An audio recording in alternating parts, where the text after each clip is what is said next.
याकूब की किताब दूसरा अध्याय 14 वचन में हो क्या रहा है, उसके कॉन्टेक्स्ट को समझिए। यहाँ पर याकूब ये बात कह रहे हैं कि कुछ लोग कह रहे हैं कि मेरा उद्धार हुआ है। अगर आपका उद्धार हुआ है तो उद्धार कर्म में क्यों नहीं दिख रहा है, क्रिया में क्यों नहीं दिख रहा है? इसको मैं बहुत ही सिंपल भाषा में लोगों को ऐसे सिखाता हूं कि यदि अगर आप आग लगाते हो तो आग लगने का सबूत क्या है?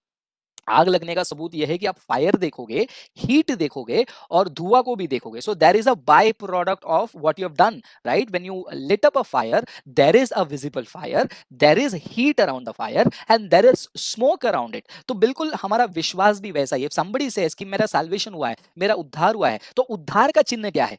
अगर सच में उद्धार हुआ है तो उद्धार का जो है बाई प्रोडक्ट, उसका आउटकम दिखेगा कैसे? हमारे अच्छे कर्मों में, हमारे अच्छे क्रियाओं में। तो यहाँ पर याकूब जो है वो कोई कंडीशन नहीं दिखा रहे हैं। वो ये नहीं कह रहे हैं कि आपका उद्धार को बनाए रखने के लिए आपको कर्म करना, ये कंडीशन नहीं। वो वहां पर कंडीशन के जगह पे he is talking about evidence कि आपका उद्धार हुआ है, उसका एविडेंस क्या है। सो दैट्स व्हाट या हे मेरे भाइयों, यदि कोई कहे कि मुझे विश्वास है पर वो कर्म ना करता हो तो उससे क्या लाभ? अगर आप आगे पढ़ते जाओगे और एक और जगह पे भी उसी आगे पीछे पढ़ोगे कि faith without work is dead, कर्म बिना विश्वास मरा हुआ है। तो यहाँ पर एविडेंस की बात हो रही है, ना कि कंडीशन की बात हो रही है। और यहाँ पर याकूब दूसरा अध्याय 14 वचन में आपको ये भी समझने को मिल रहा है कि वहां पर एक फॉल्स क्लेम चल रहा है। वहां पर वो फॉल्स क्लेम ये है कि फेथ और कर्म का कोई कनेक्शन नहीं। मतलब आप कह सकते हो कि हाँ मेरा उद्धार हो गया है, मैं विश्वास करता हूँ और विश्वास करता हूँ तो मैं सो रहा हूँ। भाई ऐसा तो नहीं होता है ना कि अगर आपका उद्धार हुआ है तो उसका प्रकटीकरण तो दिखना चाहिए। तो ये फॉल्स नोशन वहां पर जो चल रहा है लोगों के बीच में, जो उनको लगता है कि हम उद्धार पा लिए हैं लेकिन उद्धार से जुड़ा हुआ उनका जीवन में कोई भी क्रिया नहीं है,